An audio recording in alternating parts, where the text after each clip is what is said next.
તમને મારી એક પ્રાર્થના છે કે તમે કથા પૂરી થાય ત્યાં સુધી મારા આ ગરીબ ઘરમાં જ નિવાસ કરજો, સંતના રૂપમાં. ગામના લોકો નારાયણને જોઈને ખૂબ ખુશ થઈ ગયા.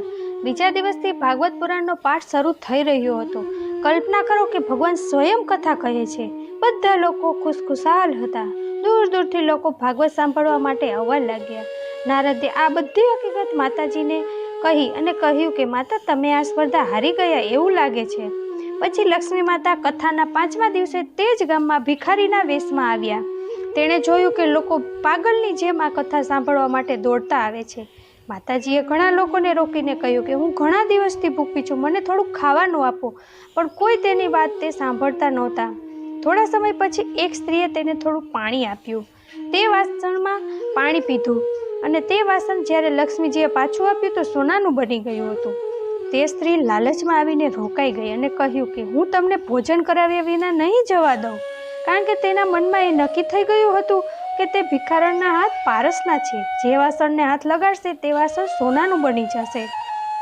માતા બોલ્યા કે મને કોઈ જગ્યા આપી દો જ્યાં હું ધ્યાન કરી શકું અને તમે કથામાં ચાલ્યા જાઓ. ગૃહિણી તે માતાને પોતાના ખેતરમાં છાપરા નીચે બેસાડી કથામાં ચાલી ગઈ. તેનું મન હવે કથામાં ક્યાંથી લાગે? તેણે પોતાની બહેનપણીને બધી જ વાત કહી. બધી બહેનપણી કથામાંથી નીકળીને જુદા જુદા ભોજન બનાવીને ખેતરમાં આવી ગઈ. માતા ધ્યાનમાંથી જાગે તો કોઈના વાસણમાંથી મીઠાઈ ખાય, તો કોઈના વાસણમાંથી ફળ ખાય અને જે વાસણ સોનાના બની જતા હતા તે વાસણને તે અડકતા હતા. રાતોરાત આ વાત જંગલમાં આગ લાગે તેમ ફેલાઈ ગઈ.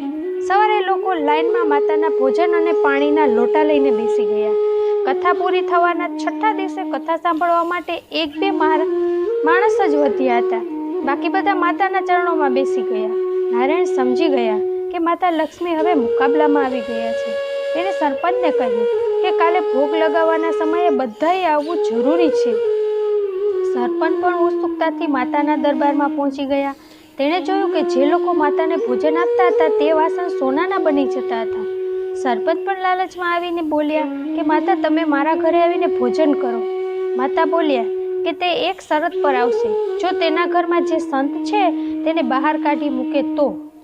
માતા સરપંચની સાથે તેના ઘરે ગયા. સરપંચે ઘરે જતાં જ તે સંતને કહ્યું કે મહેરબાની કરીને તમે ધર્મશાળામાં જતા રહો, મારા ઘરમાં તમારું કોઈ સ્થાન નથી. માતાએ આદેશ આપ્યો કે તે સંતને એકાંતમાં મળવા માગે છે.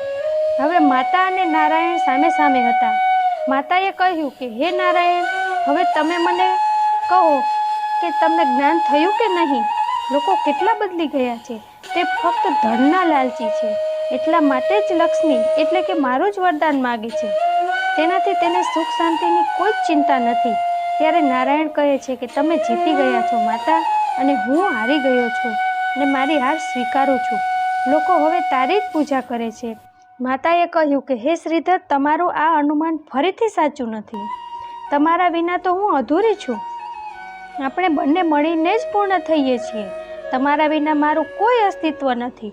બીજા દિવસે લક્ષ્મી અને નારાયણે ભાગવત પુરાણનું સમાપન કર્યું. લક્ષ્મીજીએ પ્રવચન આપ્યું કે જો ધન, સુખ, શાંતિ, ઈચ્છા હોય તો પ્રથમ લક્ષ્મીની પૂજા કરવાની અને સાથે તમારે નારાયણની પણ પૂજા કરવી જરૂરી છે. ત્યારે જ તમારી બધી મનોકામના પૂરી થશે. પછી બધા ભક્તજનોએ મંત્રથી લક્ષ્મીનારાયણનો જય જયકાર કર્યો.